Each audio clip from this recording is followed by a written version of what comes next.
आप लोग टीवी में हीरो को देख के बहुत खुश हो जाते हैं और सोचते हैं कि काश मेरे पास हीरो होता, काश मेरे घर भी हीरो होता, मैं मिल पाती उस हीरो से।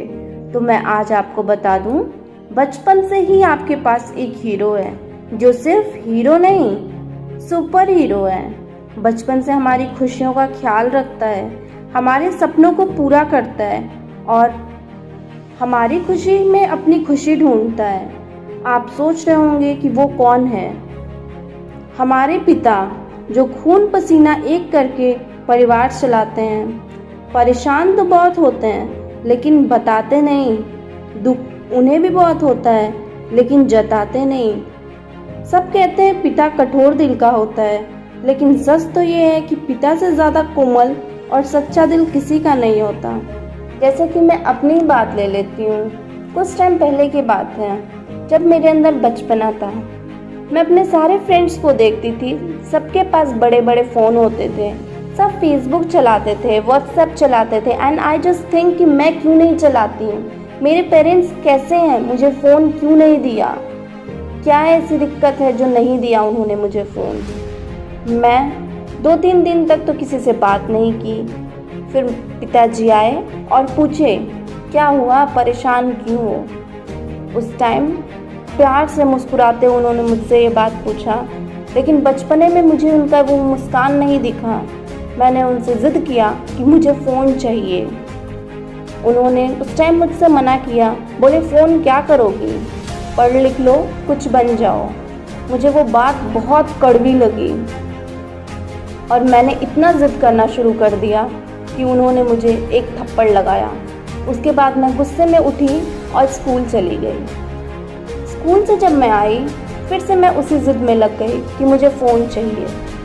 उस टाइम पिताजी आए और मुझे प्यार से समझाया उन्होंने कि अभी आर्थिक व्यवस्था ठीक नहीं है, पैसे की घर में बहुत दिक्कत है, जब पैसे आएंगे मैं तुम्हें सबसे अच्छा फ़ोन दिला दूँगा।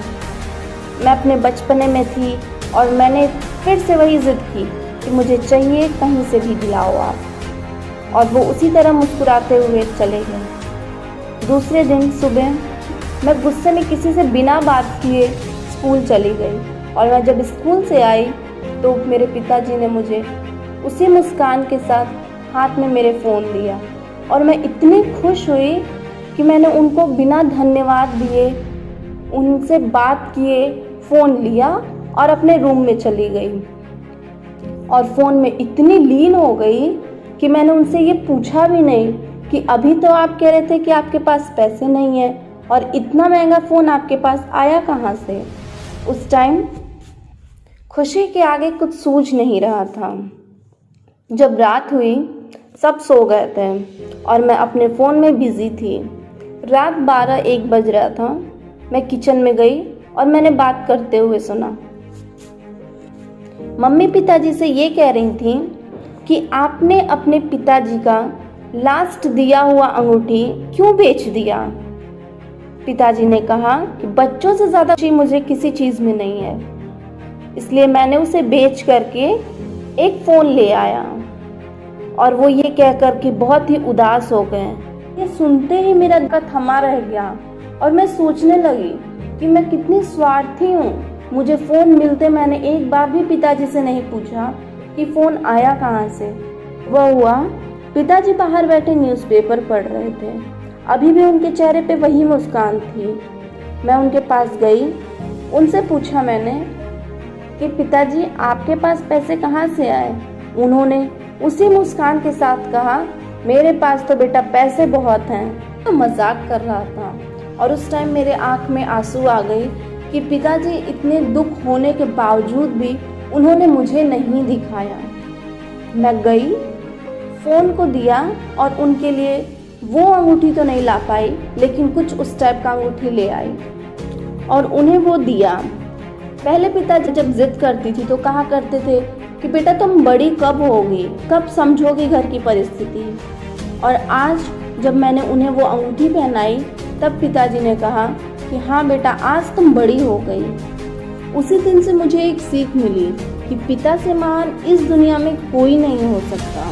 इसी कहानी के माध्यम से मैं आप सबको ये कहना चाहती हूँ कि जिस तरीके से माता पिता अपनी खुशियों का त्याग करके हम सबको खुश रखते हैं, उसी तरीके से आप लोग भी उनकी खुशियों का ध्यान दीजिए।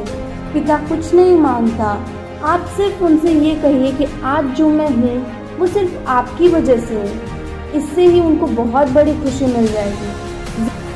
इसी पर मैं आपको कुछ छंद सुनाती हूँ। जिस मजबूत नींव पर टिके हैं मेरे पैर, वो कुछ और नहीं पिता का कंधा है। बहुत शांत देखा है मैंने उनको, जो अपनी खुशी को भुला के हर खुशी मेरे ऊपर लुटाते हैं, तो मेरे हर सपने को हकीकत करना चाहते हैं। Thank you. के साथ भी ऐसी घटना हुई है। आप भी कुछ अपने पिताजी के लिए लिखना चाहते हैं तो कमेंट बॉक्स में लिखकर हम सबको बताएं।